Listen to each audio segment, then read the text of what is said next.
নমস্কাৰ এই মুহূৰ্তত আহি পৰিছে ৰাজ্যখনৰ বাবে খণ্ডিয়াৰ কেইবাটাও বিগ ব্ৰেকিং নিউজ। আজি 3 এপ্ৰিল অসমৰ লগতে ভাৰতৰ বিভিন্ন প্ৰান্তৰ পৰা খণ্ডিয়াৰ কেইবাটাও খবৰ আহি পৰিছে। এই মুহূৰ্তত জনাই আছো এটা ব্ৰেকিং নিউজ। অমিত শ্বাহৰ সন্মুখতেই এবাৰ ৱাকফ সংশোধনী বিধেয়ক ফালি পেলোৱা হৈছে। অমিত শ্বাহৰ সন্মুখতেই ৱাকফ বিল ফালি পেলাইছে আছাদুদ্দিন ওৱেইছিয়ে। এটা ডাঙৰ খবৰ এই মুহূৰ্তত অমিত শ্বাহৰ সন্মুখতেই ৱাকফ বিল ফালি পেলালে আছাদুদ্দিন ওৱেইছিয়ে। জাতিৰ পিতা মহাত্মা গান্ধীৰ উদাহৰণ দি আছাদুদ্দিন ওৱেইছিয়ে ফালি পেলাইছে ৱাকফ বিল। লোকসভাত বিজেপি চৰকাৰৰ বিৰুদ্ধে গৰ্জন এবাৰ AIMIMৰ নেতা আছাদুদ্দিন ওৱেইছিৰ। ৱাকফৰ জৰিয়তে দেশৰ মুছলমানৰ ওপৰত ভয়ংকৰ আক্ৰমণ কৰা হৈছে। মুছলমানৰ পৰা সকলো অধিকাৰ কাঢ়ি ল'ব বিচাৰিছে বিজেপিয়ে। মুছলমানৰ প্ৰতি ইমান হিংসা কিয় নৰেন্দ্ৰ মোদী চৰকাৰৰ? ৱাকফ এক ধৰ্মীয় সংস্থা হয়। ৱাকফক লৈ বিজেপিয়ে মিছা কথা বিয়পাই আছে। মুছলমানৰ লগত অন্যায় হৈছে। অমিত শ্বাহৰ সন্মুখত এইদৰে ৱাকফ বিল ফালি পেলাইছে আছাদুদ্দিন ওৱেইছিয়ে। আজিৰ সন্ধিয়াৰ পৰৱৰ্তী ডাঙৰ খবৰ হৈছে আজি ৰাজ্যত জোকাৰি যোৱা ভয়ংকৰ পথ দুৰ্ঘটনা সংঘটিত হৈছে। দেৱগাঁও ৰাষ্ট্ৰীয় ঘাইপথত সংঘটিত হৈছে ভয়ংকৰ পথ দুৰ্ঘটনা, য'ত এগৰাকী বাইক আৰোহী থিতাতে মৃত্যু হৈছে। জানিব পৰা মতে অচিনাক্ত এখন বাহনে খুন্দিয়াই থৈ গৈছে ব্যক্তিগৰাকীক আৰু লগে লগেই থিতাতে নিহত হৈছে এই যুৱকজন। জানিব পৰা মতে যুৱকজন নগাঁও দিশৰ পৰা আহি থকা সময়তে বিপৰীত দিশৰ পৰা এখন অচিনাক্ত কণ্টেইনাৰ ট্ৰাকে খুন্দা মাৰিছে আৰু লগে লগেই বাইক আৰোহীজনৰ মৃত্যু হৈছে বুলি জানিব পৰা গৈছে। আন এগৰাকী মহিলা গুৰুতৰভাৱে আহত হৈছে বুলি জানিব পৰা গৈছে। এইদৰেই ৰাষ্ট্ৰীয় ঘাইপথত জনতাই ভিৰ কৰা পৰিলক্ষিত হৈছে। এক ভয়ংকৰ পথ দুৰ্ঘটনা, গাৰডুম শিউৰি উঠা ভয়ংকৰ পথ দুৰ্ঘটনা সংঘটিত হৈছে। জানিব পৰা মতে এইদৰে অচিনাক্ত এখন বাহনে খুন্দিয়াই থৈ গৈছে আৰু লগে লগেই কেইটামান ছেকেণ্ডৰ ভিতৰতে লোকগৰাকীৰ মৃত্যু হৈছে। জানিব পৰা মতে মৃত ব্যক্তিগৰাকীৰ ঘৰ হৈছে লংকাৰ ইছলাম বস্তিত বুলি জানিব পৰা গৈছে। সন্ধিয়াৰ পৰৱৰ্তী ডাঙৰ খবৰ, ৱাকফ বিধায়কৰ বিৰুদ্ধে এইবাৰ 5 এপ্ৰিলত হ'ব জংগী আন্দোলন। নিশা ৱাকফ বিল কাৰ্যকৰী কৰাৰ পিছতে এইবাৰ 5 এপ্ৰিলত জংগী আন্দোলনৰ হুংকাৰ প্ৰদান কৰা হৈছে। ৱাকফ সংশোধনী বিধেয়কৰ বিৰুদ্ধে হ'ব জংগী আন্দোলন। এই মুহূৰ্তত ডাঙৰ খবৰ, অসমৰ পৰা আৰম্ভ কৰি কোটি কোটি মুছলমানে সাব্যস্ত কৰিব ভয়ংকৰ আন্দোলন। গণতান্ত্ৰিক আন্দোলন হ'ব, কিন্তু আন্দোলন ভয়ংকৰ হ'ব। মুছলমানৰ মৌলিক অধিকাৰ পোৱাৰ বাবে সকলো প্ৰকাৰৰ আন্দোলন গঢ়ি তুলিব। 5 এপ্ৰিলৰ পৰাই অসমৰ পৰাই আৰম্ভ হ'ব জংগী আন্দোলন। বিজেপিক ধিক্কাৰ দি মুফতি মকিবুৰ ৰহমানে এক বিস্ফোৰক মন্তব্য কৰিছে।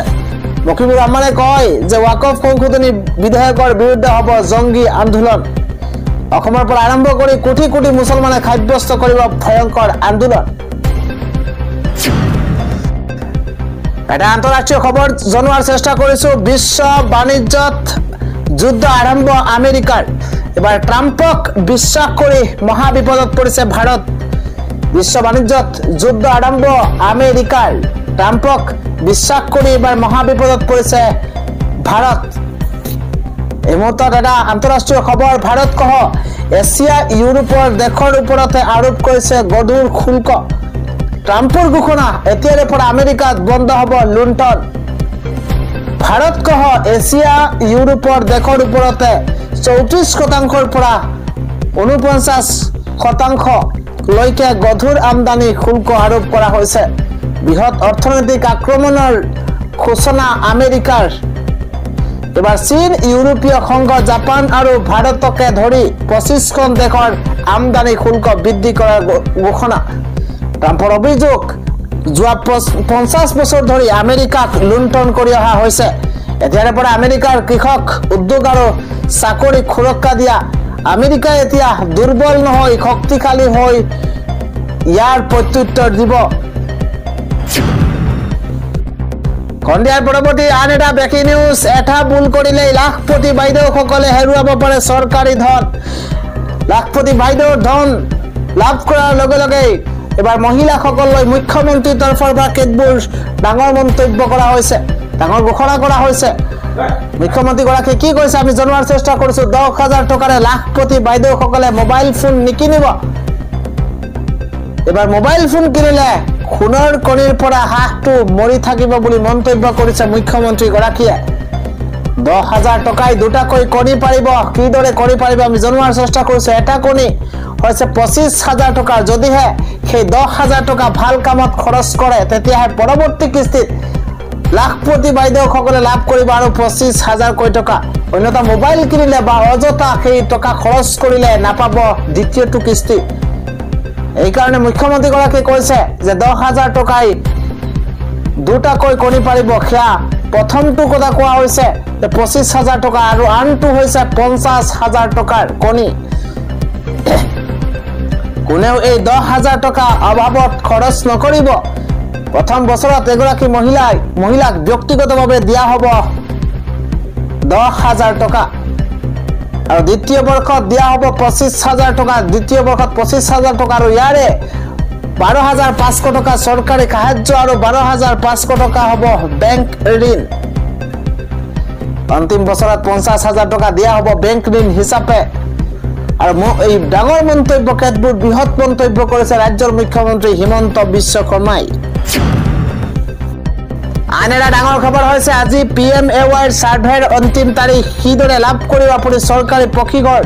এই মুহূৰ্তত এটা জৰুৰী খবৰ। ৰাজ্যৰ প্ৰতিজন দৰিদ্ৰ লোকে পাব 1,30,000 টকা। আজি পকীঘৰৰ পঞ্জীয়নৰ হৈছে অন্তিমটো দিন। পকীঘৰক লৈ মন্ত্ৰী ৰঞ্জিত দাসৰ নতুন মন্তব্য। পকীঘৰ বনাবলৈ চৰকাৰে দিব 1,30,000 টকা। পকীঘৰ বনাবলৈ চৰকাৰৰ তৰফৰ পৰা দিয়া হ'ব 1,30,000 টকা। 3 পৰা 15 এপ্ৰিলৰ ভিতৰতে প্ৰেৰণ কৰিব লাগিব কেঁচা ঘৰৰ ফটো আৰু 15 এপ্ৰিলৰ ভিতৰতে আপলোড কৰিব লাগিব কেঁচা ঘৰৰ ফটো। অসমৰ প্ৰতিজন লোকৰে থাকিব পকী ঘৰ আৰু এতিয়াৰে পৰা অতি সহজতে লাভ কৰিব চৰকাৰী ঘৰ।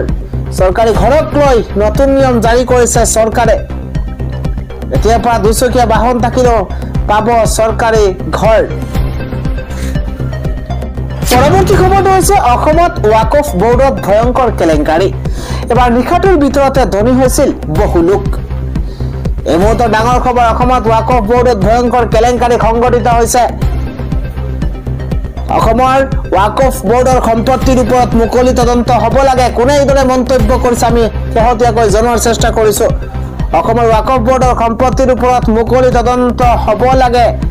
কালিলৈ শূন্য হৈ থকা বহু লোক হঠাৎ নিশাটোৰ ভিতৰতে ধনী হৈছিল আৰু এনে লোক PFIৰ সৈতে জড়িত থকাৰ সন্দেহ। অসমৰ ৱাকফ বোৰ্ডৰ ভূমিত ব্যাপক বেদখল হৈছে। 1957 চনৰ পিছতে আজিলৈ এবাৰলৈও জৰীপ নহল। প্ৰয়াত প্ৰাক্তন ৰাষ্ট্ৰপতি ফখৰুদ্দিন আহমেদৰ দিনত অন্তিমবাৰ জৰীপ হৈছিল আৰু 1996 চনত অগপ চৰকাৰৰ দিনত জৰীপ ঘোষণা হৈছিল, কিন্তু প্ৰতিবেদন দাখিল নহল। নগাঁও বৰাক সকলোতে ৱাকফ বোৰ্ডৰ ভূমিত বেদখল হৈছে আৰু পূৰ্বৰ শাসনত থকা দলসমূহে সময়ে সময়ে বেদখল কৰিছে সম্পত্তি। বিস্ফোৰক অভিযোগ উত্থাপন কৰিছে জ্যেষ্ঠ অধিবক্তা নেকিবুৰ জামানে। নেকিবুৰ জামানে কৈছে যে অসমত ৱাকফ বোৰ্ডত ভয়ংকৰ কেলেংকাৰী সংঘটিত হৈছে। ৰাজ্যখনৰ বাবে সন্ধিয়াৰ পৰৱৰ্তী খবৰ হৈছে ইটোৰ পিছত সিটো ৱাকফলৈ ইটোৰ পিছত সিটো মন্তব্য আহিছে। এইবাৰ বহুদিন ষড়যন্ত্ৰ আছিল। আক্ৰোশমূলকভাৱে এইবাৰ মুছলমানৰ সম্পত্তি কাঢ়ি নিছে অৱশেষত চৰকাৰে। এই মন্তব্য কোনে কৰিছে জনোৱাৰ চেষ্টা কৰিছো। মুছলমানৰ ইতিহাসত 2 এপ্ৰিল হৈছে কলা দিন হিচাপে চিন্তিত ইতিহাস হৈ থাকিব। 2 এপ্ৰিল মুছলমানৰ ইতিহাসত 2 এপ্ৰিল কলা দিন হিচাপে চিহ্নিত হ'ব। একপক্ষীয়ভাৱে ষড়যন্ত্ৰ কৰি মুছলমানৰ সম্পত্তি কাঢ়ি নিছে বিজেপি চৰকাৰে। মুছলমানৰ ওপৰত ষড়যন্ত্ৰ কৰি সফল হৈছে অৱশেষত বিজেপি চৰকাৰ। কালিৰ দিনটোত গণতন্ত্ৰৰ বাবে কলা দিন আছিল। বিজেপিৰ লক্ষ্যই আছিল ৱাকফৰ সম্পত্তি কাঢ়ি নিয়া আৰু ৱাকফলৈ আমি আইনী যুঁজ কৰিম, সৰ্বোচ্চ ন্যায়ালয়ৰ কাষ চাপিম। ওয়াকফলৈ আমি আইনী যুঁজ কৰিম বুলি মন্তব্য ওয়াকফলৈ এআইইউডিএফৰ বিধায়ক ৰফিকুল ইছলামে বিস্ফোৰক মন্তব্য কৰিছে ৰাজ্যবাসীৰ কাৰণে আন এটা ডাঙৰ খবৰ হৈছে এবাৰ হোৱাটছআপ ব্যৱহাৰকাৰীয়ে নকৰিব একেটা ভুল কিয়নো ৯৭ লাখ ভাৰতীয়ৰ একাউণ্ট বন্ধ কৰা হৈছে আন এটা খবৰ হৈছে বুলডোজাৰে ঘৰ ভাঙি খাৰি নাযাব এবাৰ চৰকাৰ ১০ লাখ টকাৰ ক্ষতিপূৰণৰ নিৰ্দেশ এবাৰ সৰ্বোচ্চ ন্যায়ালয়ৰ মত জনাই আছো ডাঙৰ খবৰ বুলডোজাৰে ঘৰ ভাঙি খাৰি যাব নোৱাৰিব কোনো চৰকাৰ ৬ সপ্তাহৰ ভিতৰতে ১০ লাখ টকাৰ ক্ষতিপূৰণ দিবলৈ চৰকাৰক নিৰ্দেশ এবাৰ ন্যায়ালয়ৰ এমত ডাঙৰ খবৰ নাগৰিকৰ ঘৰ অবৈধভাৱে ধ্বংস কৰা চৰকাৰক ক্ষতিপূৰণ দিবলৈ নিৰ্দেশ দিছে দেশৰ সৰ্বোচ্চ ন্যায়ালয়ে ১০ লাখ টকাকৈ ঘৰৰ মালিকক ক্ষতিপূৰণ দিয়াৰ নিৰ্দেশ এবাৰ দেশৰ সৰ্বোচ্চ ন্যায়ালয়ৰ নাগৰিকৰ বাসস্থান আশ্ৰয়ৰ অধিকাৰ কাহি বুলডোজাৰ চলাইছে চৰকাৰে দেশৰ আইনৰ কাখন চলি থকালৈকে চৰকাৰে এনেদৰে চলাব নোৱাৰিব বুলডোজাৰ এইদৰে সৰ্বোচ্চ ন্যায়ালয়ে মন্তব্য কৰিছে কাৰ্যই আমাৰ অন্তৰাত্মা জোকাৰি গৈছে বুলি মন্তব্য সৰ্বোচ্চ ন্যায়ালয়ৰ যোগী চৰকাৰৰ বুলডোজাৰ একশ্যনক লৈ কঠোৰ নিন্দা কৰিছে দেশৰ সৰ্বোচ্চ ন্যায়ালয়ে এটা হৈছে মোদী চৰকাৰে এবাৰ মুছলমানক শেষ কৰাৰ ষড়যন্ত্ৰ ৰচনা কৰিছে এদৰে ১৫টাকৈ বিস্ফোৰক মন্তব্য গৌৰৱ গগৈৰ মোদী চৰকাৰক মুখা খুলি দিছে গৌৰৱ গগৈয়ে এবাৰ মোদী চৰকাৰে মুছলমানক শেষ কৰাৰ হেনো ষড়যন্ত্ৰ ৰচনা কৰিছে বুলি মন্তব্য গৌৰৱ গগৈ মোদী চৰকাৰে মুছলমানক ষড়যন্ত্ৰ ৰচনা কৰিছে শেষ কৰিবৰ কাৰণে ১৫টাকৈ মহাবিস্ফোৰক মন্তব্য গৌৰৱ গগৈ ওয়াকফৰ জৰিয়তে সংবিধানক দুৰ্বল কৰিব বিচাৰিছে ওয়াকফৰ জৰিয়তে মুছলমানৰ মাজত বিভ্ৰান্তি বিয়পাব বিচাৰিছে এইখন বিজেপি নেতৃত্বাধীন চৰকাৰখনে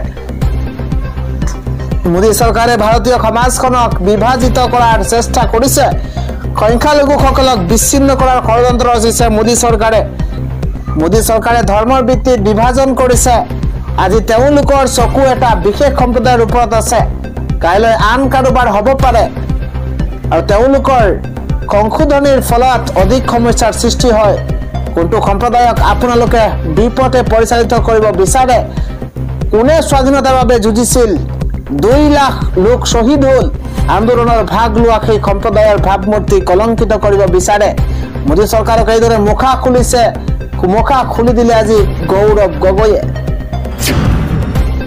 আন এটা খবৰ হৈছে ম্যানমাৰৰ ভূমিকম্পত মৃত্যু হোৱা লোকৰ সংখ্যা ২০০৭ জনলৈ বৃদ্ধি পাইছে মৃতকৰ সংখ্যা বৃদ্ধি হোৱাৰ আশংকা এতিয়াও আছে উদ্ধাৰৰ কাম আগবাঢ়ি যোৱাৰ লগে লগে ধ্বংসাৱশেষৰ পৰা অধিক সংখ্যক নিৰ্জীৱ মৃতদেহ উদ্ধাৰ কৰা হৈছে এইবাৰ জাপানে বৃহৎ ভূমিকম্প আৰু ভয়াৱহ সুনামিৰ আশংকা প্ৰকাশ কৰিছে এই ভয়াৱহ দুৰ্যোগত ৩ লাখ পৰ্যন্ত লোকৰ মৃত্যু হ'ব পাৰে বুলি দাবী কৰা হৈছে